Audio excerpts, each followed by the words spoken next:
Hey everyone, this is Craig Alexander, and I'm teaching how to sell art by professional artists. This is a little YouTube, Facebook show that I've got going on.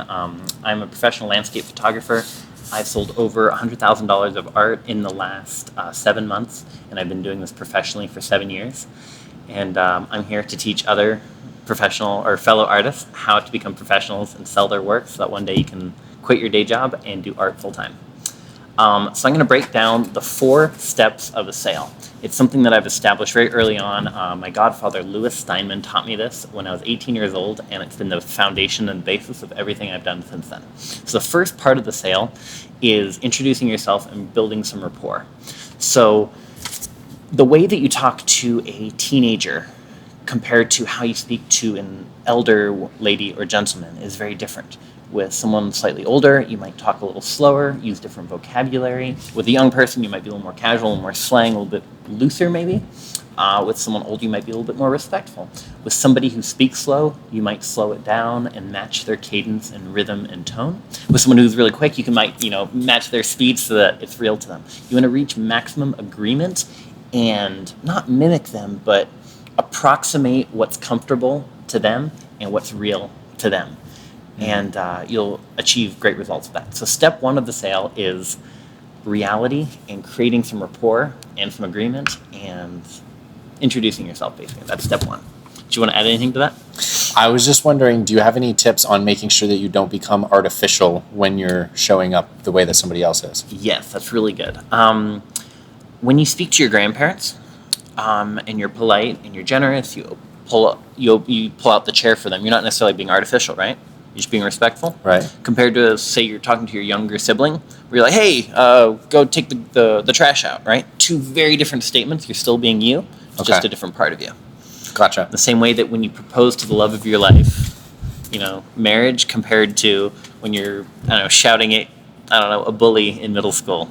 Right. You're not being disingenuous in either one of them, but it's a totally different tone or totally different concept. So step 2 is find out what they need and want. Find out what their ideal thing to fit on this wall. Let's say it's art, a painting, a photograph. What do they, build the illusion in their mind. What, in a perfect world, if they could wave a magic wand, what would that piece look like? Where would it go? What color would it be? What room would it go in? How big does it need to be? What medium would it be on? Would you want it printed on metal? Would you want it printed on glass, on paper? Would you want it framed, unframed? If it's a painting, would you want it acrylic? Oil? Would you want it like a 3D texture kind of thing? What does this person need? This has nothing to do with what you have or what you have to offer. What would this person, in an ideal world, if they had a magic wand, what would you be able to conjure out of midair and make for them? So you build this and find out what it would feel like. How big would it be? Is it brand new? Is it old? Is it just everything you can? Build this thing in their mind and build it so vividly in their mind that you can see it, feel it, taste it, smell it. I'm being a little metaphorical there.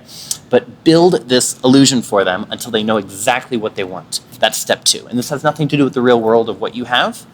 Step 1, introduce yourself and build some rapport. Step 2, help them build what they want. So let me ask you this. Yeah. If you're helping them build what they want, how do you do that if maybe they don't know and you don't have something physical to show them? How do you... That's a really, really good point. Now, many people walk into a gallery or walk up to your stall or online, or they might call you. I mean, there's a million ways to reach out to an artist. There's a million sales channels. When they reach out, very often, I'll be like, hi, how you doing? I'm Craig. How can I help you today? Oh, I don't know. I was just looking. Or, oh, this looks really nice. And they're obviously photographs. Are these paintings? They're not really oriented, or they're not really familiar with the stuff. So you might have to, hold their hand and take them step by step. I usually ask what size first. And if they don't know what size, well, what room would you want to put it in? Oh, bedroom. Oh, cool. Here's some diagrams. Do you have a king or a queen size bed or a full size? Oh, queen? Okay, cool. So a queen is, 5.5 feet wide. So here's what a 3 foot wide picture looks like. Here's what a 4 foot picture, and here's what a 6 foot picture looks like. So you have the 3 different options, right? And when you take those 3 options, you can solve that first question. So step 2, which is finding out what they want, might have 15 subsets. It depends what kind of art you're doing. Might have 15 different sub headers. Okay. And you want to take them through, hold their hand through each one, and be gentle and be be understanding as you hold them through the hand, make yourself the authority, and help them. You got to know what you're talking about, but bring them through those decisions until they're like, okay, if we found this imaginary thing, it'd be all set. And if you do step 1 and 2 correctly, it's far easier at the end to agree on price. Negotiation goes a lot smoother. You don't have to like get beaten up on price or whatever. So step 2, find what they want. Step 3 is find that thing, or as close as physically possible, in the actual material universe. So I'm very fortunate. I've been doing this for 7 years. I have lots of experience in how to build out a portfolio. I have 155 different images, and I've printed them on all kinds of different sizes. You see the little guys over here. You have bigger ones. You have all different kinds of sizes. So I'm like, hey, would you like big, medium, small? Would you like these colors? You basically find out their item. Now you can tell when we found their item, their eyes will light up, they'll be confident. 2 steps of finding their item is find the one they like the best and make sure that they know, not by telling them, but make sure they know that that is indeed their item.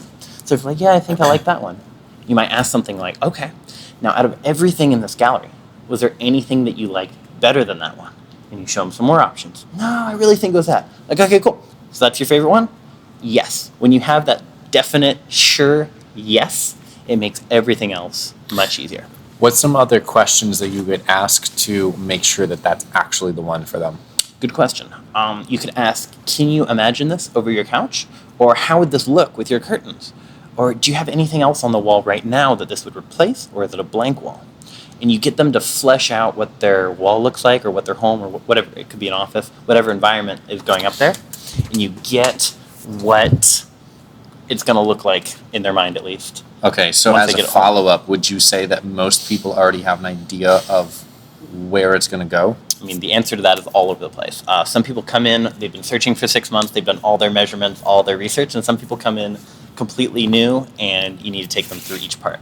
But the end result of step 3 is they've looked through a lot of your offerings, and you can ask questions like, I take pictures of cityscapes and skylines and landmarks, right? So I'm like, hey, I live in Nashville right now. So I'm like, hey, if you were to get a picture, would it be Nashville or other? And they're like, I don't really like Nashville. Let's do something other. I'm like, great. They're like, ooh, I love Nashville. I've lived here my whole life. I'd obviously show them Nashville. Now, on my iPad, I have a folder with every picture I've ever taken, categorized by the different cities that I've taken. I've shot Paris, London, San Francisco, New York City, Chicago, St. Louis, Ireland, Italy, like a bunch of different things. But Nashville's first because we're in Nashville.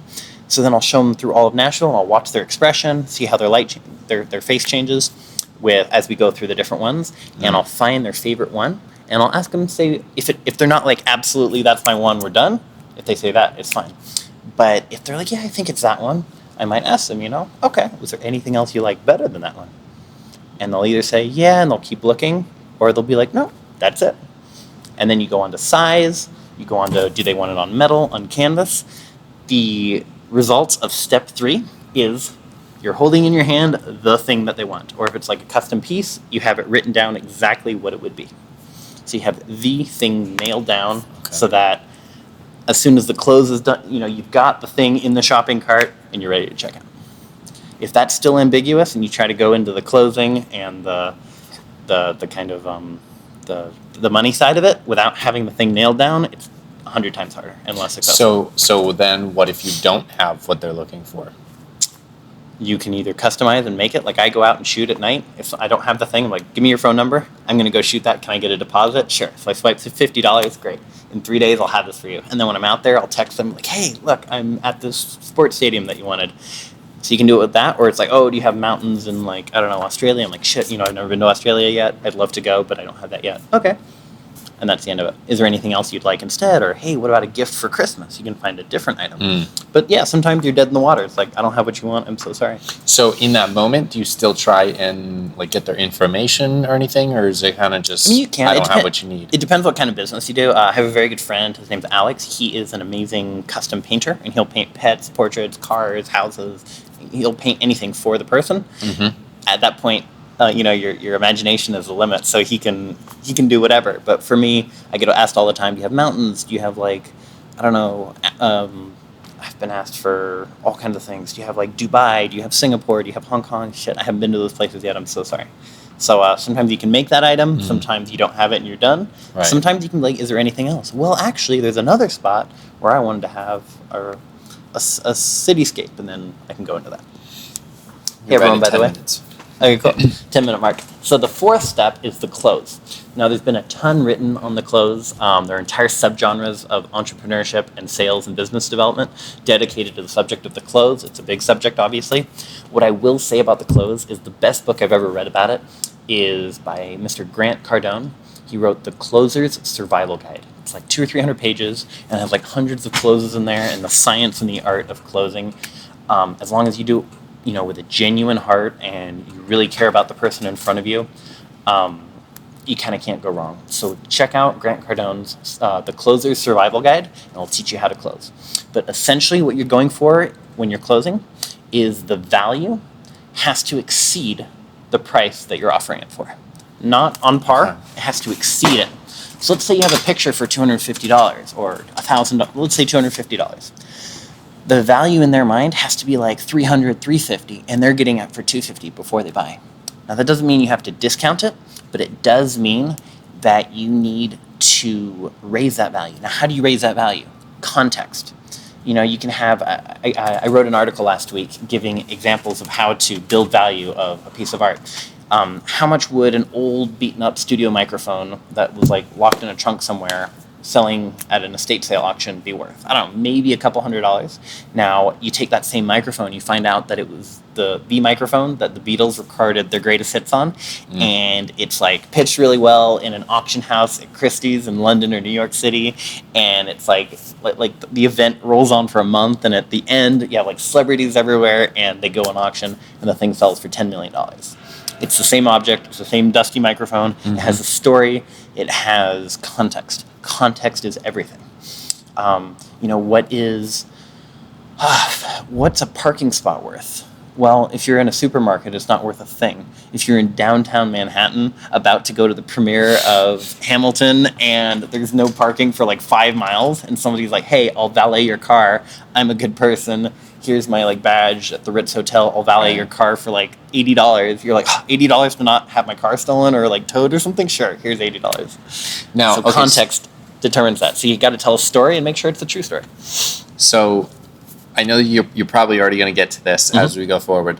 We have like 2 minutes left. I got to keep this under 15 minutes. So how do you build that into the actual close? So when you're sitting there and they say, I don't know, that price seems high, but you know that it's what they want, what do you do in that moment? You tell them the story behind it. You might give a little bit of your credentials, but honestly, if they've decided that it's not worth it or it's not, the value isn't there, you can give a little bit of details of how it was made, and that can move the needle a little bit. You can also throw in bonuses.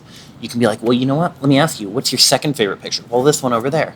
And you can have like build out an inventory of other things you can offer. Well, tell you what, this one over here is actually $100, and that's your second favorite one? Okay, tell you what, if you get this one here right now, I'm actually going to throw that one in for free. This is $250 plus $100 is $350. You do it right now, and I'll do it for $249. They're like, oh my God. The husband or wife will look at each other and be like, you know what, that's a great deal, let's do it. Now just make sure that you have an inventory of products. You can have a free ebook that tells all the stories behind your work. You can have free digital downloads that you can send them a link, and they get to download for their computer or their phone your art. You can have smaller pieces. You can have 8x10s, like glossy 8x10s in a glass frame that you can build for $5 or $10 or $2, and you can put a $50 price tag on it because it truly is beautiful and really make it look nice so that it looks like it's $50, and you throw that in for free, and you offer gifts. You stack the value. Okay, so I'm going to give you 16 downloads of my best-selling pictures, all the stories behind it, and this $50 picture, and this other one for $100, so you're getting like $500 of value. I'm going to do this all for $249. Oh my God. When you can do this forever. When someone is not buying and they love the picture and they truly love the picture, it's just because the value does not exceed the price. The value does not exceed the price. You need the value to exceed the price, and you'll have no problem closing. That's all I have time for on this episode, but do subscribe to this channel, and I'll have lots more tips. I'll have one show once a week, and I put out articles all the time, and I would love to hear your thoughts of what you want to know and how to sell art or any questions you have. All right, bye.